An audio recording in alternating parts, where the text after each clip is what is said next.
I think if I hear you call me Becky one more time, six-pack, I'm gonna pop your tops. All six of them. Who are you?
Hey, this is Matt once again. We're about to another review, and this is a paid request from Eric. Thank you so much for that.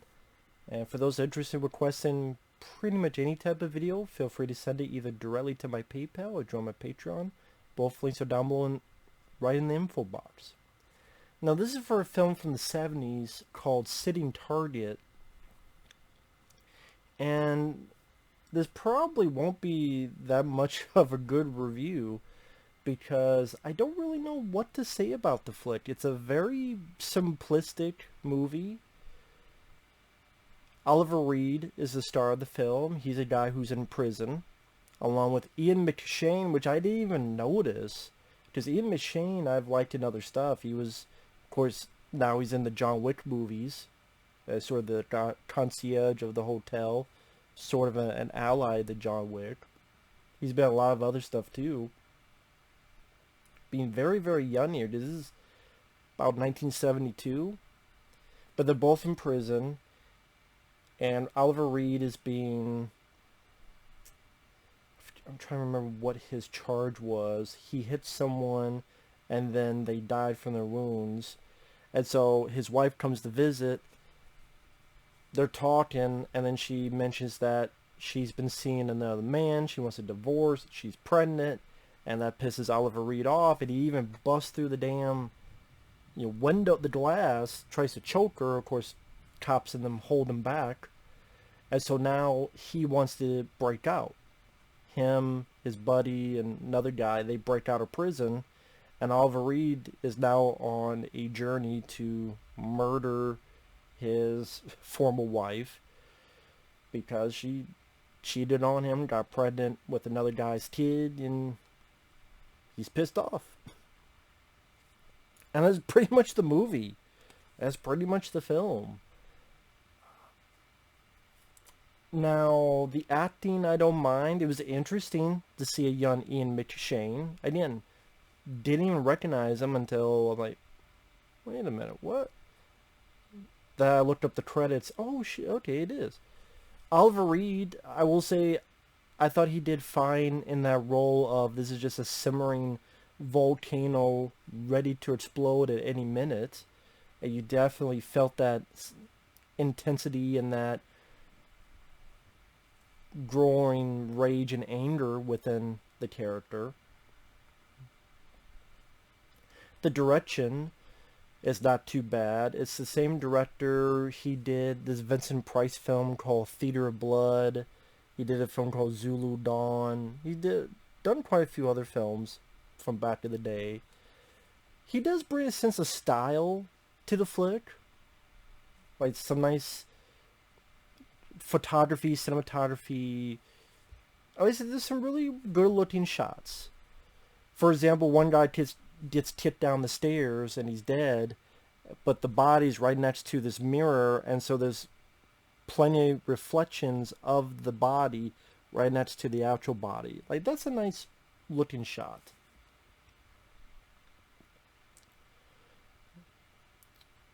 Or even during the escape scene, there's a point where the rope breaks as they're trying to cross, and Oliver Reed is swinging back and forth, and it's shot wide enough so we can see the stunt person doing it. You know, nice stunt. There's a decent amount of violence. I wouldn't call it gory at all, and I don't think people may consider it that violent compared to today. But like, there's a bit where there's a cop on a motorcycle coming at Oliver Reed, and Oliver Reed, I do like the gun he has. I believe they called it a 9mm Mauser. So it's like a handgun, but it acts like a machine gun, and it even has like a little telescopic sight, because there's a point where he tries to shoot someone. But I do like that gun. It's a pretty cool looking gun. I've seen it in other stuff too. I've seen it in other movies. I think that was a gun I would use, and I want to say Siphon Filter, the video game. I think it was Siphon Filter. But yeah, yes, I like the look of it, because it's not like the gun you see in every, everyday movie. And again, the design, the look, and again, the sort of the speed of it, because it could act almost like a semi-automatic pistol. Well, I don't know if it's semi or fully automatic. I'm not the best at guns. Fabio, shit, I should ask Fabio. He would know better about it. But I'm not the most knowledgeable on guns.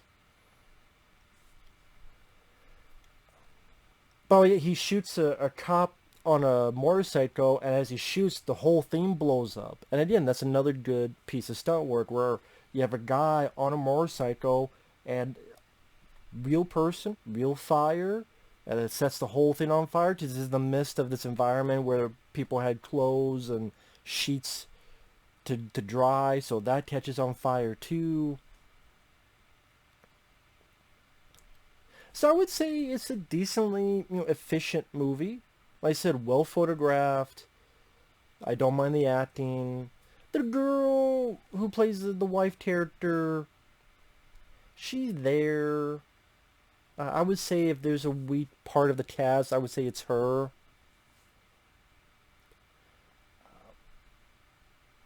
There is a cop, but the cop, I think it's the same guy. I don't know, I'm trying to remember. Edward Woodward, that was his name. I've seen him in other stuff. He doesn't feel like he's in the film too much, though. Because it's not really about the cop. It's not like the film ever cuts to the cop's point of view much. It's mainly with Oliver Reed and Ian McShane. And probably like the first 20-25 minutes is setting up that deal at the beginning, and then them escaping. Just they get out of the jail cell, then they get out of the prison, then they get over here, and they go across the rope, and then the rope breaks, and they get over here. So I don't know if it needed to be that long, this deep sequence, because like I said, it's fairly simplistic. Very, not that that's a bad thing. A lot of times I prefer more simplistic, but it's just, as I'm watching, I'm going, okay, I'm not minding this, but there's really nothing here that I could really talk about, other than, Oliver Reed's simmering rage, and like I said, some of the decent looking shots. Other than the finale, which, spoiler alert, and the spoilers, what happens in the finale is that, in retrospect, this seems like something that should have seen coming. But Oliver Reed goes somewhere, gets a sack of money, among other stuff. He's about ready to kill his wife, ex-wife, who's in another building. But then the buddy, Ian McShane, kicks him down the stairs, and you realize that Ian McShane has been buddy-buddy with Oliver Reed's wife. They're both in on it. And that her pregnancy was fake, and they're together, and they did all this to get the sack of money that Oliver Reed finally got. And then Oliver Reed is not quite dead, chases them, and a decent car chase. And in spoilers, extra spoilers, Oliver Reed hits the car slams down, the wife dies, or I guess now ex-wife, dies during the crash. Ian McShane runs out with the sack of money. Again, it's well shot and is edited in a stylistic fashion. The way Ian McShane shoots, and he'll shoot, it'll cut to Ian McShane getting shot, and the money's flying everywhere. I like the way that was done. There's some stylistic editing. And then Oliver Reed, even though he wanted to kill this girl, he was mean to kill this girl, he succeeded, but then he decides to just get into the burning car, like, hug her, and decides, fuck yeah, I'm going to burn to death with her. If that was the case, why didn't you just go to her with a fucking bomb and... I just didn't understand why he did that. Like, if that's the case, why get a gun with a telescopic lens and you don't shoot her from very far away? If you're like, well, once she's dead, I'm going to be dead too.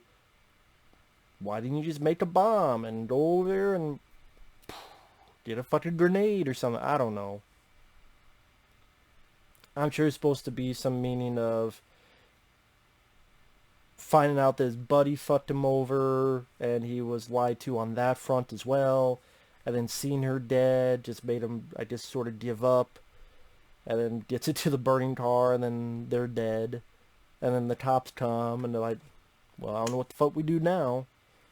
So it's not a film I would ever see again. I mean, I would say if you like British crime thrillers, that this is more your cup of tea. I didn't grow up with that stuff. I grew up more with the action 80s American stuff, 80s and 90s, so I didn't, maybe this is just not one of my cup of tea movies, but this has nothing in it that made me mad. It's a short film, it's like an hour and 30 some minutes. I can at least appreciate, again, Oliver Reed's intensity. You buy him as this tough convict, as simplistic but viewpoint of this bitch is dead, I'm gonna make it happen. You definitely buy with him. And I think it was interesting to see an early Ian McShane role, as liking him as an actor. Like I said, it was cool seeing that 9mm Mauser, like the gun. There's like little aesthetic type things, and the way it was photographed. It's a fairly well shot movie. It didn't overstay its welcome too much. Again, just as a review, I'm like, well, how do I really review this? And I don't really know how, other than it's not a bad film. If you really like British crime thrillers, or if you really like Oliver Reed, or if you see the trailer and it really intrigues you, look up some comments. Apparently this film got compared with Dick Carter. Here's the thing, I don't like the original Dick Carter. Yes, people get pissed at me. Let me see if it's over here. Nope. I was seeing, I am one of those guys that does like the remake of Dick Carter more. I was seeing if I had it. Yep, I do. I like this more than the Michael Caine one, and I know I'm alone in that. Well, I'm not alone. I have a friend in New York who feels the same way. Effrey, I know he feels the same way. But, get this in there. But yeah, again, I know a lot of people like the Michael Caine, Dick Carter. It's not my cup of tea. It just isn't. Just the pacing and the ending and I much prefer this. I much prefer this. And that's, again, different tastes. People who hate it, people who love that movie, which a lot of people do, they absolutely hate this. I'm the opposite. I much like this movie, not big into that.